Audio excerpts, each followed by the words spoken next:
Lebih kurang 150 orang terdiri daripada aktiviti hak asasi, NGO, mahasiswa dan ahli parti politik menyertai perhimpunan tersebut sambil memegang papan tanda yang menuliskan beberapa slogan.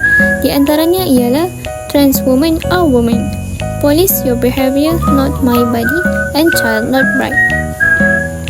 Jawatan kuasa penganjur Women's March Malaysia dalam satu kenyataan berkata, perarakan itu bertujuan menyuruh kesaksamaan gender, keadilan dan menamatkan segala bentuk diskriminasi terhadap wanita dan anak perempuan. Antara tuntutan lain ialah, pertama, perkahwinan kanak-kanak diharamkan secepat mungkin, yang kedua, menggesa kerajaan melindungi kebebasan memilih, dan yang ketiga, mengubah perlembagaan dan perundangan untuk mencapai kesaksamaan gender. LGBT telah mula masuk ke dalam sosio masyarakat Malaysia sejak sekian lama sehingga tertubuhnya pelbagai pertubuhan dan organisasi yang menyokong mereka secara berterusan dan terancang. Daripada perkembangan organisasi dan kumpulan ini, maka wujudlah beberapa isu yang dilihat mengancam nilai agama, akhlak, prinsip dan perundangan di Malaysia. Gerakan ini merupakan gerakan diskriminasi bentuk baharu yang bernaung di atas nama hak asasi manusia. Gerakan ini telah memanipulasi hak asasi manusia untuk mempertahankan dan membenarkan perbuatan mereka. Agama Islam melihat bahawa perbuatan melakukan perubahan kepada diri sebagai suatu yang bercanggah dengan ajarannya kerana beberapa faktor. Jika perbuatan ini gagal dibendung melalui undang-undang, dikhawatiri bahawa ramai pasangan suami isteri yang akan bercerai, sementara ada yang boleh meremehkan perkahwinan mereka hanya kerana mereka menikmati seks yang tidak dibenarkan. Perbuatan ini merupakan suatu kesalahan di bawah Undang-Undang Kesalahan Jenayah Syariah Negeri-Negeri yang mana peruntukan kesalahannya terdapat dalam setiap akta, enakmen dan ordinan negeri-negeri di seluruh Malaysia. Antara kesalahannya ialah pertama, liwat, kedua, musahafah, yang ketiga, perhubungan jenis luar tabi'i, yang keempat, hubungan jenis antara orang yang sama jantina, dan yang terakhir, lelaki berlagak seperti perempuan dan perempuan berlagak seperti lelaki.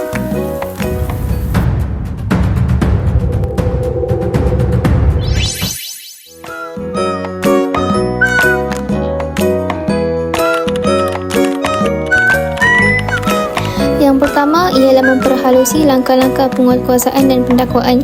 Yang kedua, menambahkan bilangan staf, pegawai dan anggota yang berpengetahuan. Dan yang terakhir ialah menaik taraf pada alat operasi, kamera, walkie-talkie dan pengangkutan.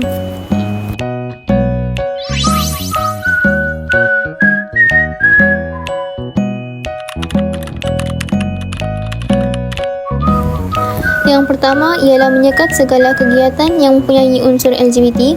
Kedua, Badan Legislatif mengemukakan peruntukan baru yang khusus hanya untuk isu LGBT. Yang terakhir, Parlimen di peringkat persekutuan dan negeri perlu lebih progresif dalam menjenayahkan LGBT.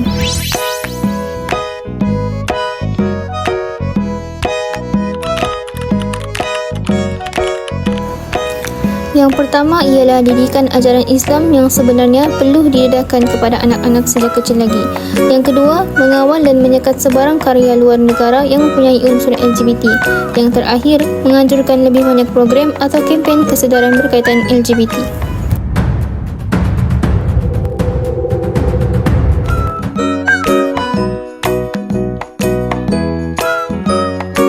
A'udzubillahi minasyaitonirrajim. Atatuna zukrana minal alamin. Maksudnya, patutkah kamu melakukan hubungan jenis sesama lelaki daripada kalangan manusia? Watazaruna ma khalaqalakum rabbukum min azwajikum bal antum qaumun adun. Maksudnya, dan kamu tinggalkan apa yang diciptakan oleh Tuhan kamu daripada isteri-isteri kamu, bahkan kamu adalah kaum yang melampaui batas. أَإِنَّكُمْ لَتَأْتُونَ الرِّجَالَ شَهْوَةً مِّن دُونِ النِّسَاءِ بَلْ أَنْتُمْ قَوْمٌ تَجْهَلُونَ. Maksudnya, sesungguhnya kamu mendatangi lelaki, bukannya perempuan, kerana memuaskan nafsu syahwat kamu, bahkan kamu kaum yang jahil. Man wajadtumuhu ya'malu 'amala qaumi lutin faqtulu al-fa'il wal maf'ulun bih. Maksudnya, sesiapa sahaja yang engkau dapati mengerjakan perbuatan homoseksual, maka bunuhlah kedua pelakunya.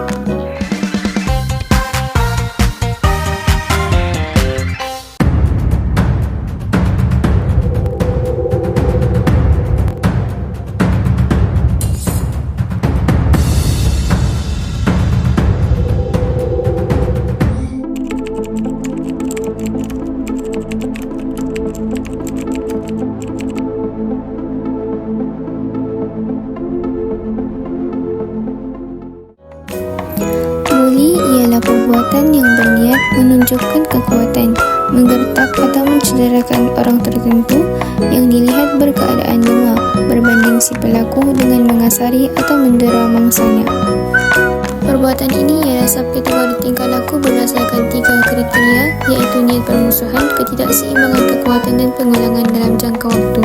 Buli merupakan aktiviti tingkah laku yang agresif yang bertujuan untuk menyakiti individu lain. Perbuatan ini dapat berkembang dalam konteks di manapun manusia saling berinteraksi seperti sekolah, keluarga, tempat kerja dan kawasan kejiranan.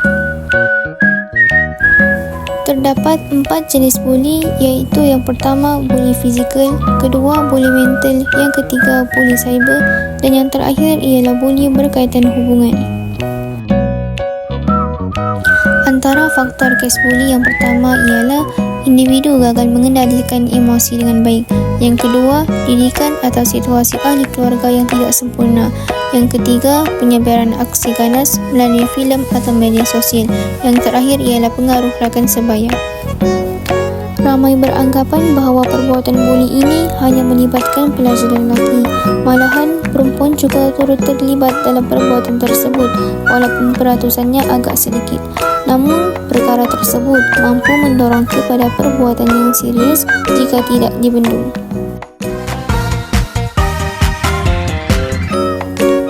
Prinsip syariah amat menuntut agar manusia menunjukkan adab serta akhlak yang baik sewaktu berhubung dan bergaul sesama manusia. Adab dan akhlak yang baik seharusnya menghiasi pergaulan sesama manusia tanpa mengira bangsa, budaya maupun agama. Justru, prinsip syariah amat menitik beratkan agar manusia menjaga pertuturan serta perlakuan sesama individu dalam sesebuah masyarakat. Ini bererti manusia dilarang dari menyakiti antara satu sama lain dan berbuat baik kepada sesiapa sahaja. Ya ayuhan nasu inna khalaqnakum min dzakarin wa untha waja'alnakum syu'uban wa qabaila lita'arafu. Maksudnya, wahai manusia, sesungguhnya kami telah menciptakan kamu daripada lelaki dan perempuan pelbagai bangsa dan berpuak-puak supaya kamu saling berkenalan. Prinsip syariah menuntut warga Islam dan juga bukan Islam agar menunjukkan perilaku yang baik serta berbuat baik sesama manusia.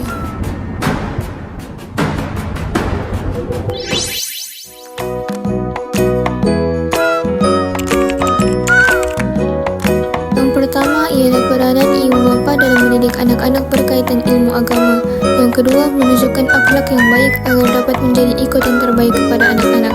Yang terakhir, menumpukan lebih banyak perhatian dan kasih sayang kepada anak-anak.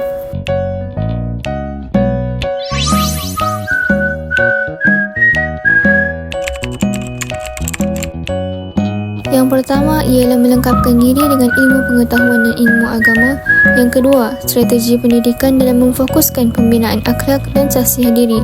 Yang terakhir, memeriksa kembali aspek kesedaran sosial dalam kurikulum subjek pendidikan Islam.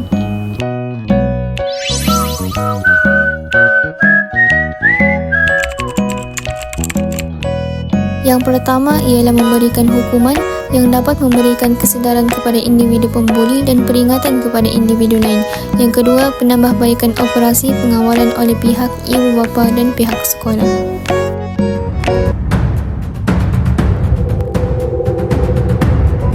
Al-yawma nakhtimu ala afwahihim wa tukallimuna aydihim wa tashhadu arjuluhum bima kanu yaksibun.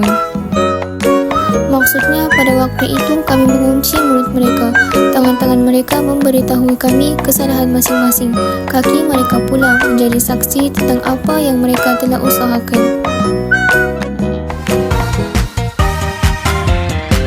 banyak permasalahan atau isu yang terbangkit saban hari. Oleh hal yang demikian, kita sebagai umat Islam seharusnya merujuk kembali kepada Al-Quran dan As-Sunnah atau pakar ilmu agama dalam menyelesaikan sesuatu isu atau perkara.